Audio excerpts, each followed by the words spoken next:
Варшаве ты можешь купить в хорошем районе. Это будет однушка? 40 метров. Не, это двушка уже, по польским меркам. Одна спальня, one bedroom, да. Твоя кредитоспособность на сегодняшний день, твоей семьи, 575 тысяч злотых. И чем дольше у тебя срок кредита, тем меньше у тебя платеж по этому кредиту. Сейчас, покупая, например, 40-метровую двушку, да, за 800 тысяч в Варшаве, твои доходы и расходы могут меняться. Все там 10 человек, там и нотариус, и риэлтор, ты не получишь, не лезь, потеряешь вклад.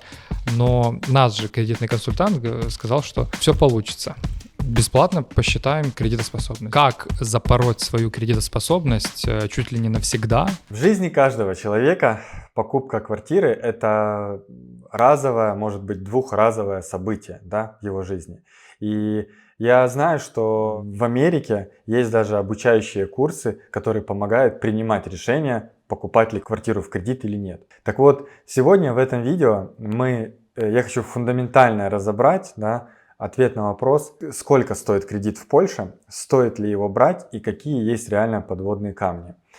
И я считаю, это будет очень полезное видео, потому что мы сможем им помочь принять решение.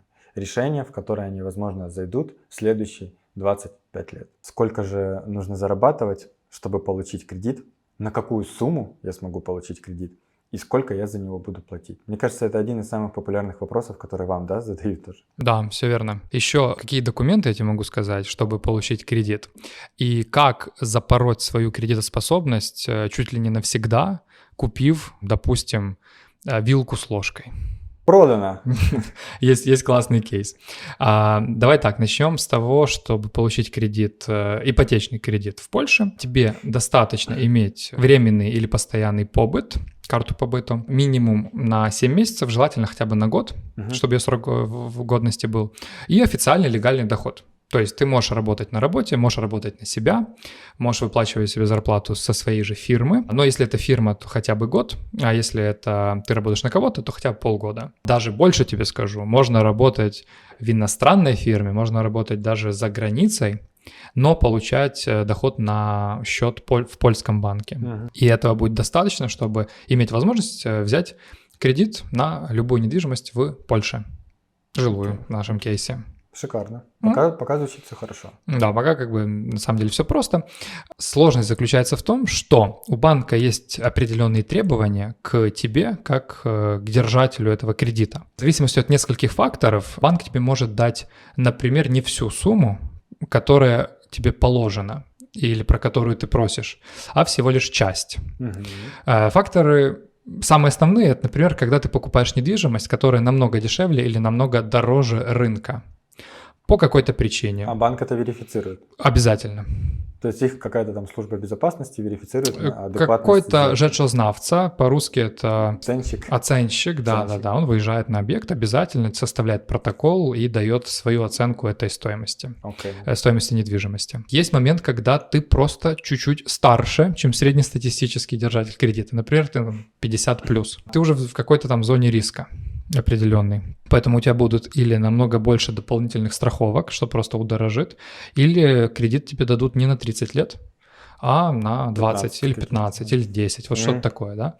Или меньшая сумма тоже, да, такая конструкция? Да. Скорее тут будут уменьшать именно время кредита, потому что не факт, что ты 80 лет проживешь, да, сами понимаем, особенно если ты мужчина, особенно если женатый. Твои шансы близятся к нулю. Да. Вот. Тоже очень важно, что смотрят же не на твой доход, а на твой доход минус твои расходы. Это важно. У каждого господарства домового, семьи, да, ячейки общества есть какие-то расходы в зависимости от возраста твоих детей, от той квартиры, в которой ты уже живешь, от аренды или от коммуналки и так дальше. На основе этого высчитывают, сколько тебе потом остается реально на руки, и какую часть из этого ты можешь платить за кредит. И банку ты реально даешь свой договор аренды квартиры? Не, обычно на слово верят. Отлично, вы досмотрели до этого момента, значит, вам действительно интересна недвижимость в Польше. Поддержите нас, поставьте лайк этому видео, подпишитесь на наш канал и внизу под видео напишите комментарий. А если вам интересна профессиональная помощь в покупке, продаже или аренде недвижимости в Польше, вы можете обратиться к нам, внизу под видео вы найдете все ссылки. И продолжаем смотреть выпуск. Как запороть сразу выплату кредита? Ты можешь сказать реально честно, сколько ты тратишь на себя в месяц. Да. Типа я такой, что я трачу сколько? 15 тысяч злотых примерно. Типа, там, я А сколько зарабатываю заработок? 15 тысяч, но трачу я, например, 14, да? И банк сразу тебя дисквалифицирует. Ты все равно скажешь, я трачу, там, 1000 злотых. Типа, что-то на еду, что-то там на доезд, 1,5. Вот, и тогда вот банк по-другому это считает. Плюс смотрят на количество иждивенцев, которые есть у тебя на содержании. Например, неработающий член семьи. Жена или муж, который находится в декрете, или которые находятся, не могут сейчас временно работать, или у них просто нету работы и так далее. В общем, тогда твой доход делится, точнее, они отнимаются от твоего дохода. В целом, если работают оба, тогда берется общий доход, и от этого общего дохода считается твоя кредитоспособность. Примерно так. Давай приценимся. Давай приценимся. У меня есть очень точная и полезная нам таблица, в которой на ноябрь 2024 года зафиксированы процентные ставки, кредитоспособность людей. Я могу тебе сказать, как сейчас банк оценивает твою Она вот зарплату. прям свеженькая, прям на день еще. Да, как свежая была, тепленькая еще. Тепленькая. Да, Давай. Начинаем с минимальных ставок, да, и движемся вверх. Давай разберем несколько кейсов. Доход 10 тысяч злотых на руки чистыми. И у меня я плюс жена и плюс ребенок маленький. Хорошо, это для двоих 10 тысяч или жена тоже что-то зарабатывает? Жена не работает. Хорошо. Да. Смотри, на самом деле у тебя очень классная история, потому что твоя кредитоспособность на сегодняшний день, твоей семьи, 575 тысяч злотых. 575, да, окей. максимальная сумма кредита, которую ты можешь взять. Окей, 575, давай возьмем 500, да, там полмиллиона. Дадут тебе где-то 500, будешь просить ты 500 примерно. Да, 500 мне дадут, если у меня мой вклад властный будет 300 тысяч, то это у нас что получается? Квартира за 800 тысяч злотых. Да. Вопрос. Но возвращать ты будешь только за кредитные деньги. Конечно, да, за 500. Не сильно важно, какой у тебя вклад властный, потому что от этого не меняется, сколько ты будешь платить. Я же пытаюсь как нормальный обычный человек понять, типа, сколько мне, как мне это в кучу влепить. Да, все. все. То есть, Понял. поэтому буду так часто такой референс приводить. За 800 тысяч можно что в Варшаве купить? Да, конечно. В Варшаве ты можешь купить в хорошем районе. Это будет однушка? 40 метров. Не, это двушка уже, по польским меркам. По Одна польскому? спальня, one bedroom, да. One bedroom. За Варшавой ты уже можешь купить 100-метровый дом. Окей. Дом близнец или в таунхаусе, например, даже 100, даже 120 метров, если где-то чуть дальше, там 20 километров от Варшавы. И сколько такой кредит будет стоить? Кредит на 500 тысяч, да, там 570? Да, обычно берут на 25-30 лет. Да. И мы тоже всегда рекомендуем брать на как можно дольший срок. Сказать почему? Почему? Потому что если вдруг поменяются кредитные ставки на протяжении 30 лет, то очень сложно понимать, да? Да. Плюс бывают болезни, там, смерти родных или хорошие какие-то моменты, рождение детей. Твои доходы, расходы могут меняться. И чем дольше у тебя срок кредита, тем меньше у тебя платеж по этому кредиту. Поэтому если вдруг твоя выплатальность, то есть ты меньше зарабатываешь, или твой кредит сильно вырастает, там в 2 раза, например, да, ты все еще, наверное, сможешь его оплачивать. Но если ты берешь кредит на 10 лет, у тебя уже сразу достаточно высокий платеж будет, да? А если вдруг он еще в 2 раза вырастет, то, скорее всего, это будет даже больше, чем твоя зарплата на сегодняшний день, и вот тогда проблема. Тогда нужно срочно его как-то реструктуризировать или прям даже терять недвижимость. Это прям способ обезопаситься. Защитить себя, да? Да, но с другой стороны, когда тебе нужно платить мало каждый месяц, но долго, ты всегда можешь надплачивать больше, и этот же кредит заплатить за 10 лет. Тебе никто не мешает его быстрее оплатить. Но в случае ЧП, да, какого-то в жизни, ты можешь просто хотя бы без какой-то супер большой нагрузки платить дальше, да. Там первые 5 лет в основном банки, во-первых, штраф имеют, да, за... Уже нет. Да, это было раньше. Сейчас почти нету банков, в которых есть какой-то штраф за то, что ты быстрее платишь. Просто в первые 3 или 5 лет рассчитано так, что сначала ты выплачиваешь всю пеню банка, которая считалась тебе на 30 лет, да?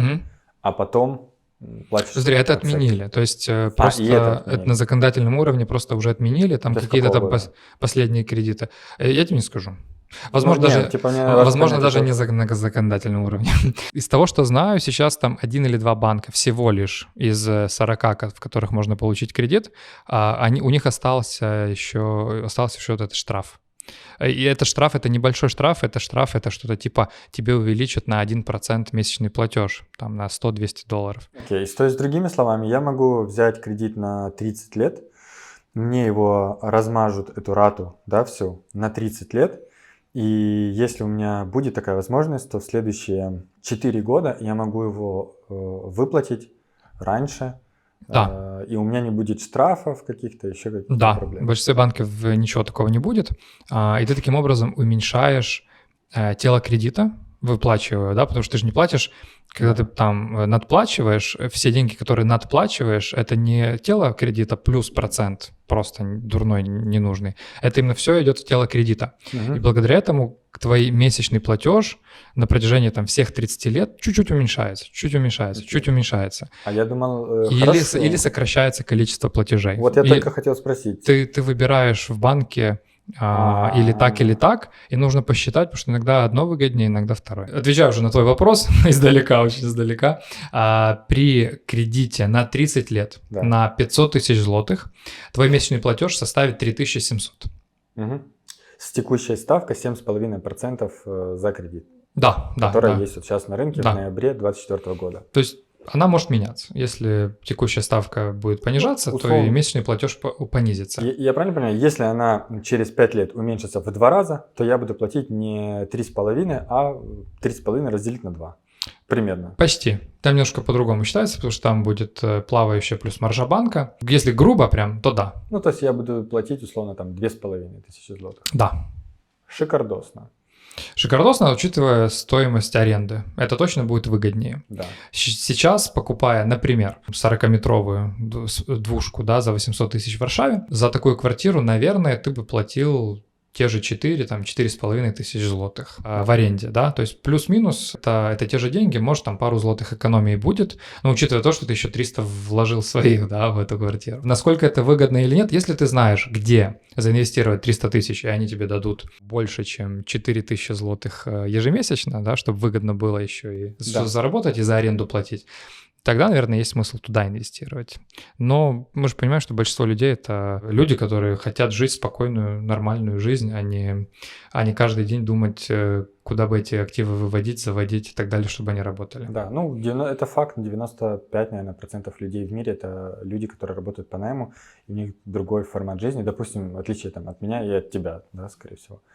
Поэтому есть. С другой стороны, опять же, учитывая то, что стоимость недвижимости растет сильно, а квартиру, которая у тебя в кредите, ты всегда можешь сдать в аренду и продать в любой момент.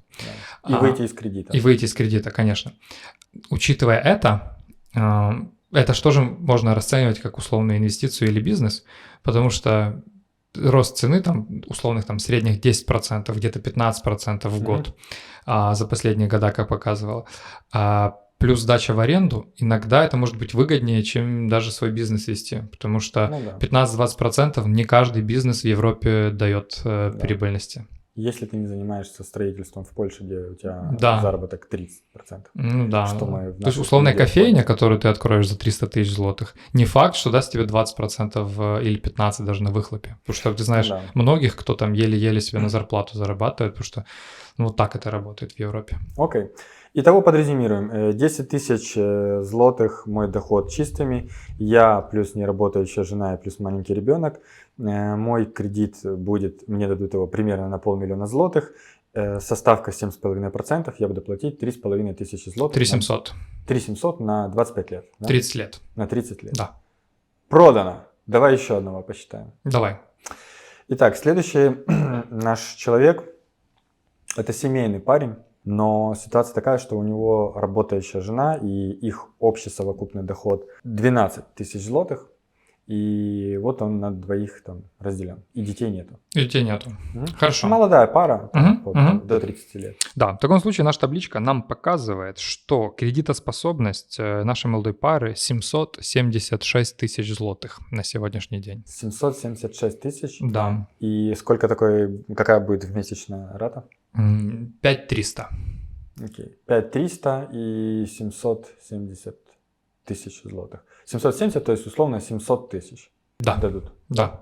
Ну, я просто цифры округляю, чтобы, Да, было, да. чтобы не было 700, 76, это непонятно. А вот 700 понятно. Мгм.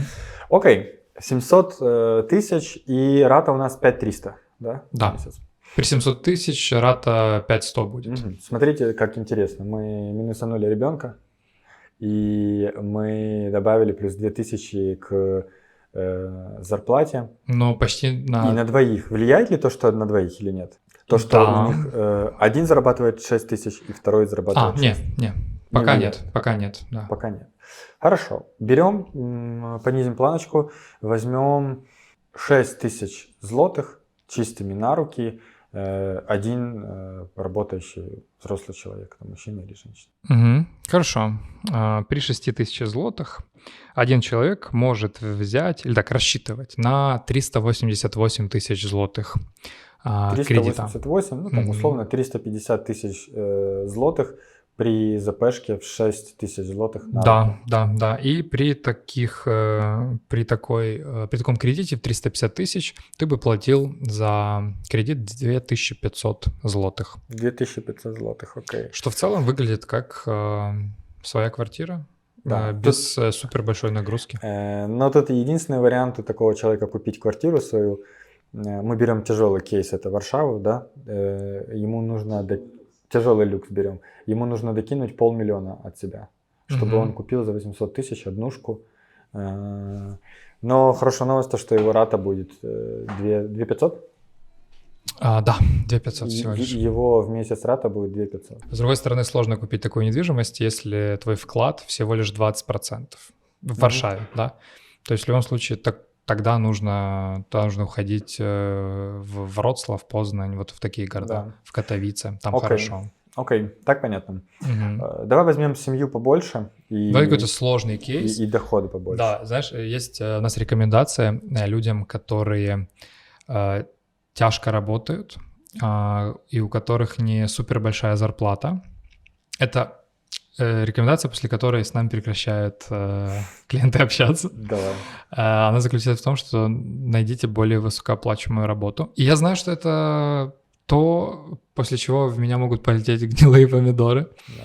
Но, наверное, лучше не рисковать очень сильно и не подвергать свою семью и своих детей, потому что долги переходят по наследству точно так же, как и недвижимость, так и долги за нее. Наверное, лучше побеспокоиться, обезопаситься немножко и все-таки попытаться, хотя бы попытаться, хотя бы выслать какое-то лишнее CV на более высокооплачиваемую работу. Или попробовать какой-то бизнес. И смотри, потому что это звучит типа как недвижимость только там для тех, кто богат, или недвижимость только для тех, кто хорошо зарабатывает. Или там в корпо работать.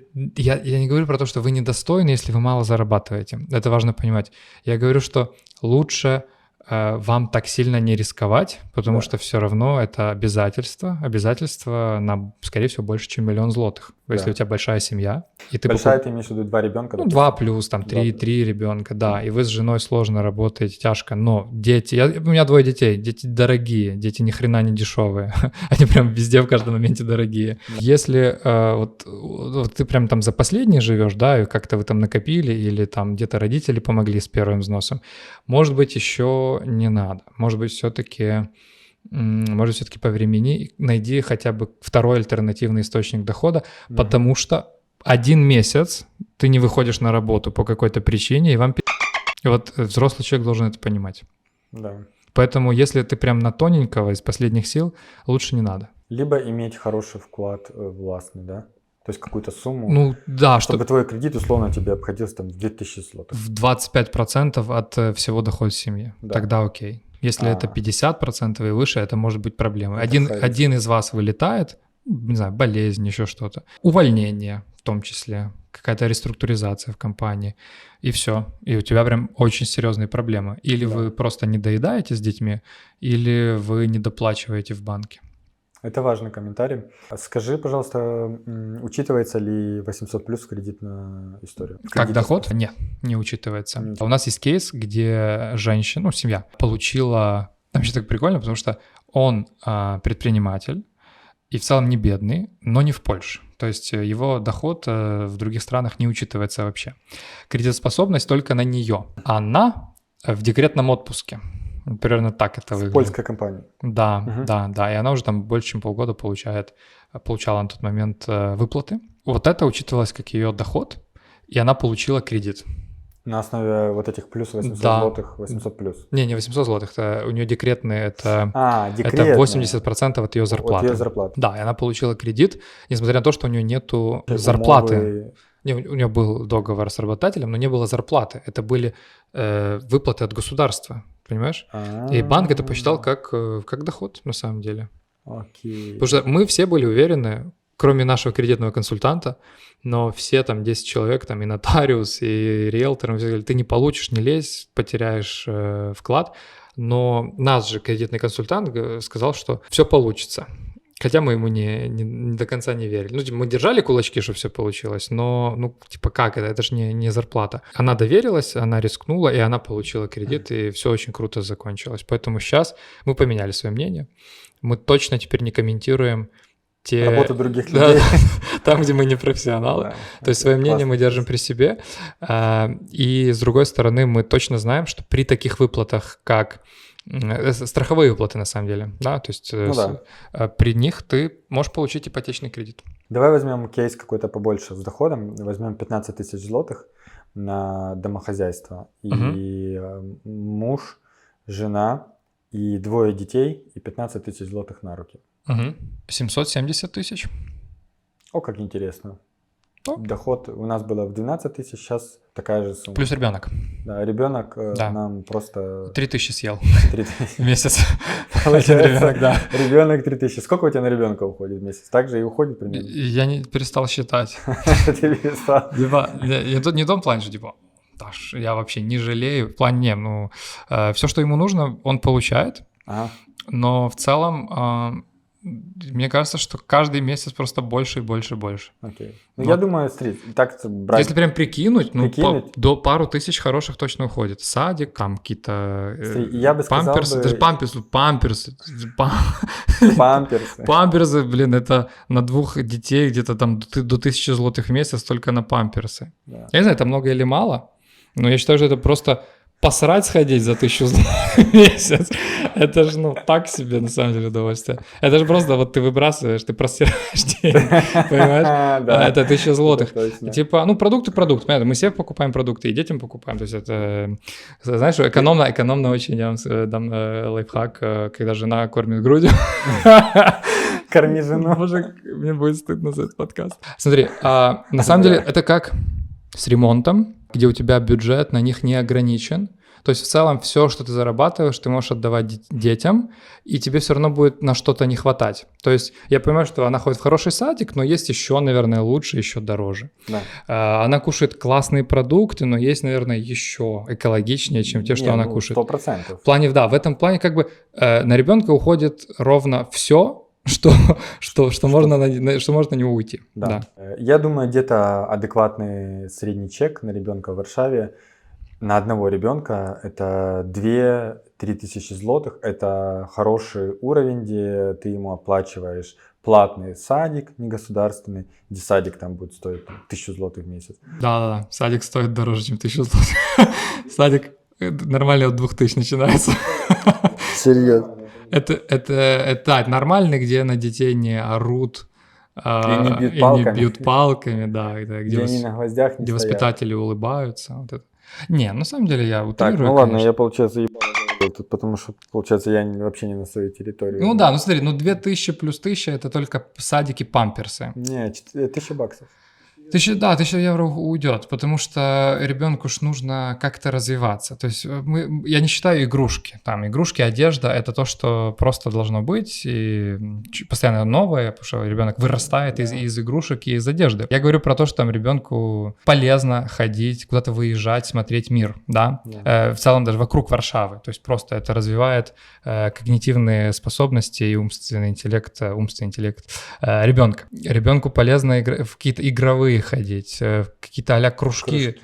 Кружки для малых детей еще такое, у меня еще малые дети, но если там им будет по 4-5 лет, наверное, уже надо какие-то кружки прививать им, вот, поэтому это еще не считаю кружки, репетиторы и так далее. Поэтому да, от 1000 евро на одного ребенка уйдет. Да. В Варшаве. В других городах может быть чуть-чуть меньше, но вряд ли это прям сильно будет отличаться. Какие еще популярные кейсы вот ваших клиентов? Самый популярный кейс – это 1 или 2 ребенка. Там, где 3 ребенка, там уже, мне кажется, люди как-то себя еще не нашли. Но дальше есть, где прям много детей. Наоборот, типа там 4, да, то есть 4, 5. ну 4, да, 4-5. И это люди, которые в целом не самую дешевую недвижимость покупают. То есть обычно это 1 миллион плюс. Но все равно у таких людей не такая большая кредитоспособность, потому что у них просто много детей. А детьми считаются все до 18 лет. То есть, если у тебя подросток, это малые дети мы посчитали, там 1000 евро выходит. Я не знаю, сколько подростки выходят, потому что я себя помню. Окей, я работал, но не все подростки работают. Особенно в Польше. Особенно в Польше. И я понимаю, что я, будучи подростком, я очень много денег тратил. Это вот подросток, он все потратит за день, все, что есть. Да. Вот. И никогда не хватает. Поэтому, да, мне кажется, что условно там выйти погулять, а им это важно, людям это важно, особенно подросткам, каждый день просто в компании посидеть, но все равно какой-то там чай, кофе. Чем больше детей, тем больше люди зарабатывают.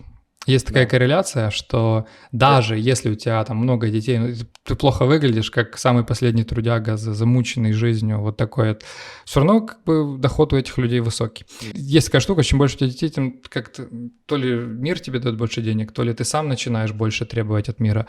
И в целом, если это 3 плюс детей, то это на семью от 15 тысяч будет доход.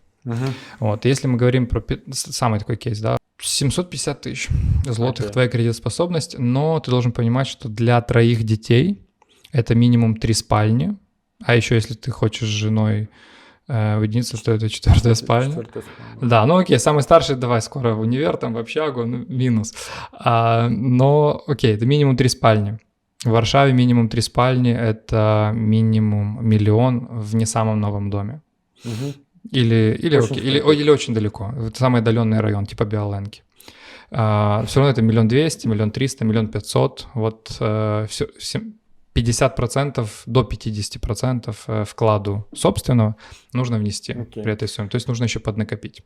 Что бы ты посоветовал людям, которые смотрят это видео сейчас, вот в формате принятия решения? Да? Ты очень хорошо в середине видео сказал про поменять работу, да, что не спешите, не подвергайте опасности себя и свою семью, если у вас уже впритык сейчас эта работа и кредитная вся история впритык. Что бы ты еще посоветовал, вот исходя из насмотренности?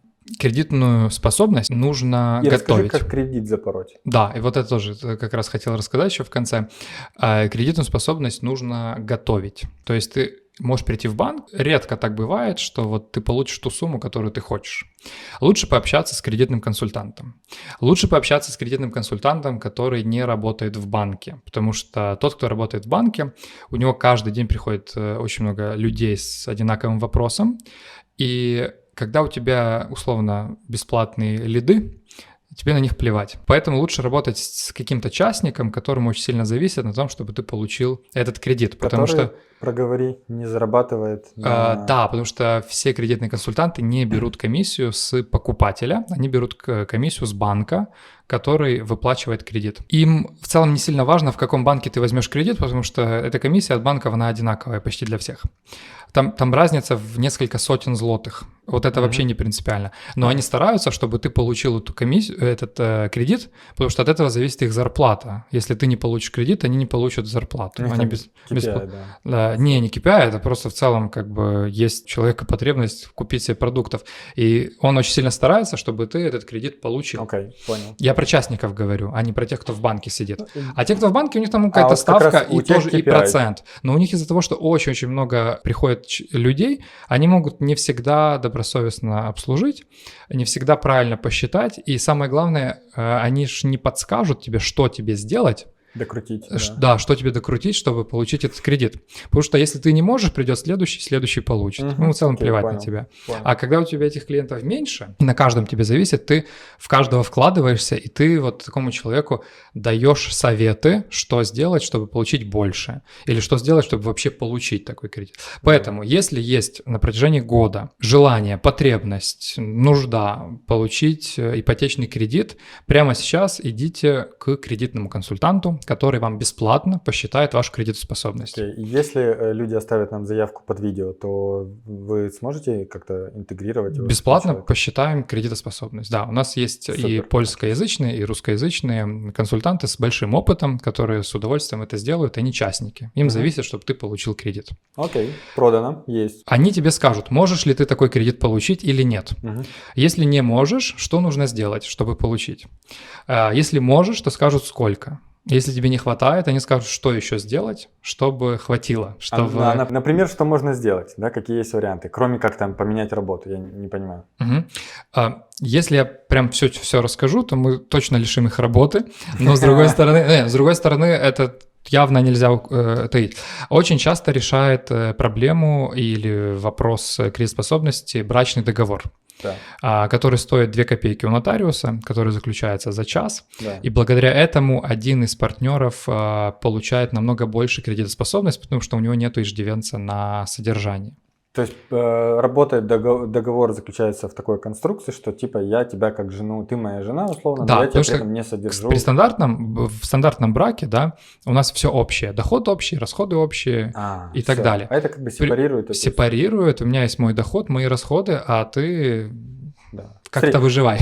Я не думаю, что мы это лишим работы кого-то, потому что у каждого своя персональная история, и я думаю, что этот совет условно на польском сайте можно в гугле и прочитать. Я не думаю, что это типа game changer. Это да. Есть моменты, когда покупаются какие-то дополнительные страховки на жизнь, от каких-то увечий, от потери работы и так далее. Они много денег не стоят, но они могут очень сильно увеличить твою кредитоспособность. Есть моменты, когда, например, ты можешь увеличить свой доход, при этом не сильно даже увеличивая налогообложение на себя, тебе могут подсказать, как получать на бумагах плюс 5, плюс 10 тысяч, никого не обманывая, не нарушая законов, и при этом не платя за себя какие-то бешеные налоги работодателю подставному. Да. То есть такие моменты тоже есть. Да, даже я могу подсказать, я понял, да, о чем ты. Ну вот, да. И вот когда тебе такую консультацию проводят, она полностью бесплатная, но ты знаешь, что тебе делать, у тебя есть пошаговый алгоритм, что тебе сделать, чтобы через 3 месяца вернуться и получить ту сумму кредита, которую ты хочешь. Да. Как запороть свою кредитную историю? Микрокредиты, микрозаймы. Это не то, где ты оставляешь свой паспорт и тебе дают там 200 злотых или в ломбарде каком-то. Это не та история. Очень часто люди порят свою кредитоспособность, например, покупая что-то на Allegro. Наш клиент купил вилку с ложкой. Оно стоило 50 злотых. Ну, кроме этого, купил еще что-то там. Чек вышел где-то на 500, и ему Allegro предложил еще какую-то скидку за то, что он воспользуется услугой PayPo. То есть ты платишь где-то через 40-50 дней, а сейчас вот эта компания, которая занимается микрозаймами, она оплачивает твою покупку. Типа вот а-ля такой микрокредитик манюсенький, да? Для тебя не проблема купить, но тебе там каких-то 10 злотых там или бонусов накинули, потому что они рекламируют вот эту программу, да? Но когда у тебя 10 чеков, каждый по 50 злотых, в Бике тебя видно, как и банк при верификации кредита, он видит, что у тебя 10 микрозаймов по 50 злотых, и ты надежный держатель кредита, и тебе просто приходит отказ из-за этой ерунды. Чем больше у тебя таких глупых, очень глупых и ненужных микрозаймов, тем меньше вероятность, что ты получишь кредит. Мы не в Америке, и тут нету... Прогрева какой-то кредитной истории. Прогрева кредитной истории вообще. Если у тебя есть какие-либо кредиты успешно закрытые, это никак не увеличит твою кредитоспособность. Вообще никак не повлияет. Да, но если у тебя есть хоть где-то маленькая просрочка, даже на 10 злотых, это убивает твою кредитоспособность в банке. Поэтому лучше Да. не пользоваться такой историей, оно плюсов не дает вообще. Спасибо за просмотр этого видео. Верю, что это было для вас полезным, и если так, поддержите нас, поставьте лайк этому видео, подпишитесь на наш канал, и внизу под видео есть форма комментариев. Задавайте ваши вопросы, обсуждайте выпуск, и мы с удовольствием ответим на ваши вопросы.